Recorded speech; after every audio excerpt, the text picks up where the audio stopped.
I congratulated Israel for killing Ahmad Jabri, who is the head of the terrorist organization of Hamas in Gaza Strip, the military. By the way, it's Hamas. You know, I think that when we relate to this terrorist organization, it's a terrorist organization. When we are talking about these, you know, leaders, and these are the army or the military. I know why you mentioned this, but I think that we need to, all of them need to take responsibility. It means nothing about what we need to do against them, but this is the way I see it. And the distinction between terrorist organizations and legitimate Palestinian partner is crucial, not only for the legitimacy of Israel to act against terror, but also in rebuilding the camp that used to be in the Middle East until a few years ago, and this was the camp of pragmatics that worked together against the camp of extremists. And all together we were there. I mean, it was Israel, Turkey, Jordan, Egypt, Mubarak's Egypt, the legitimate Palestinian government, and some Gulf states.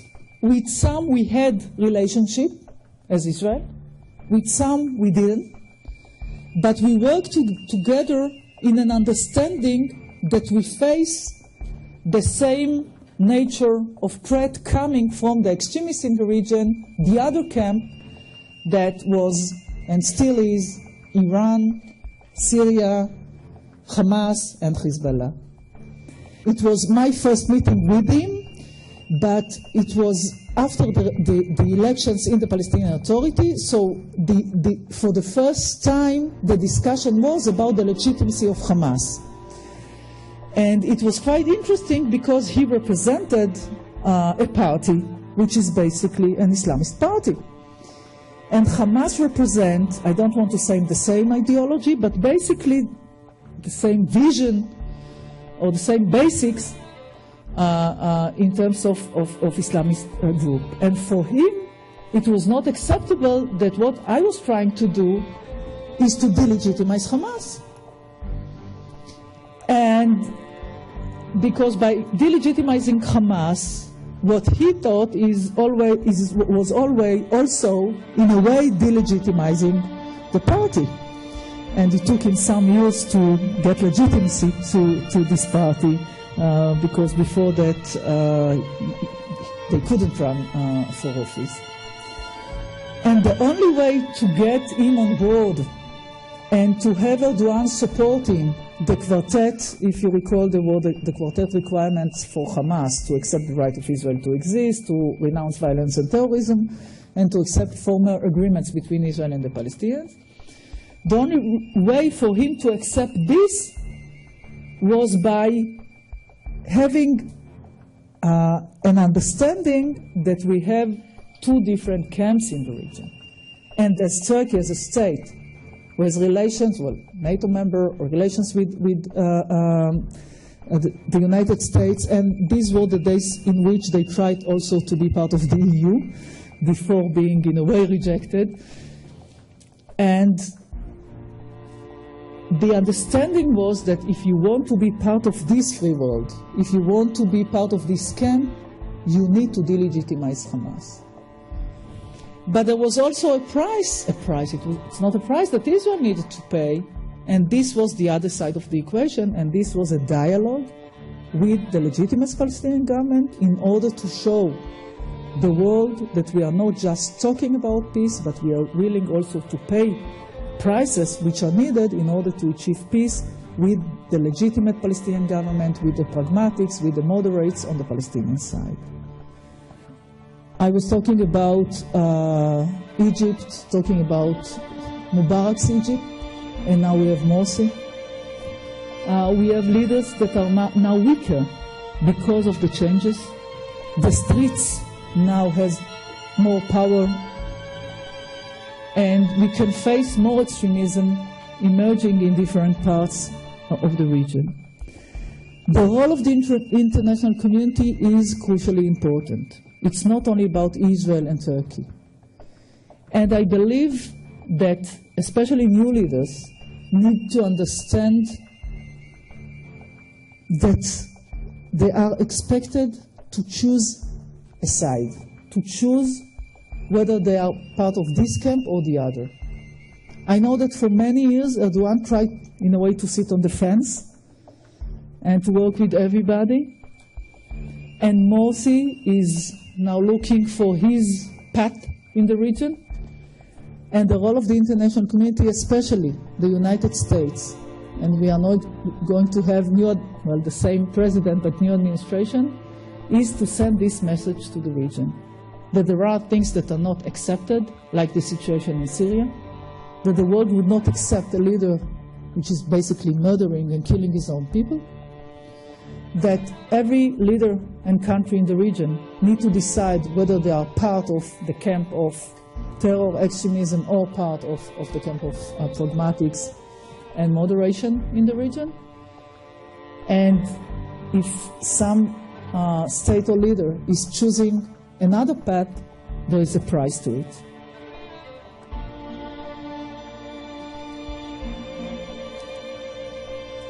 I know that when I'm talking about Turkey, it's not only talking about Erdogan, or talking about the party that celebrates now 10 years of creation. It's not only about interest. I'm aware that this relates also to ideology. And I don't want to undermine the ideology. And I know that this is part of the policy of the government in Turkey. But I do believe that the last thing that we should do is to say, okay, it's ideology, we cannot win this, we are losing Turkey, Turkey is going and becoming more extremist, we cannot accept anything good coming out of this extremism. I believe that in the end, when it comes to leaders, they need to decide what is best for their countries, not only the ideology of the party.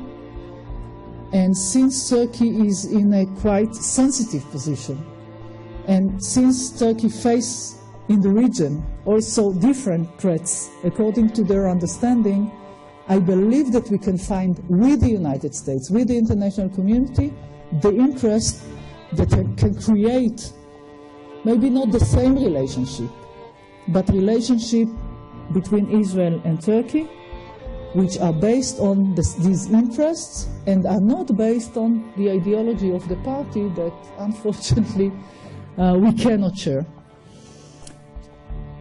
And I want to finish my speech by saying the following. I know that there are those in Israel that are looking outside of Israel with fear, in a way, with concerns. They think that the world is changing and there is nothing to do about it. And it is true that the world is changing and the region is changing. And it is also true that we have more extremists in the region. We have leaders that are trying to choose their own path and way. We have in Egypt Morsi that represent the Muslim Brotherhood. King of Jordan is facing his own problems at home. Iran continuing in its attempt to achieve a nuclear weapon. But I cannot accept the idea saying that there is nothing to do against it. I cannot accept the idea saying, okay, I'm talking now about Israelis, saying the world is against us, Erdogan is an Islamist, there is no hope for any change, we should stick together, be united against those that are against us and do nothing. I think it's wrong. I think it's not the right policy for the state of Israel. And I believe that the responsibility of any Israeli government is to find the way to redefine the interest and to find a way to work together with other states. It can be public, it can be not public if it's not convenient to some of the leaders in the region, but this is our responsibility. Because being isolated when the region is changing is something that we cannot afford. So we cannot shape the future of the region, but we can influence in a way when it comes to the relations between Israel and different states in the region, including Turkey. Thank you.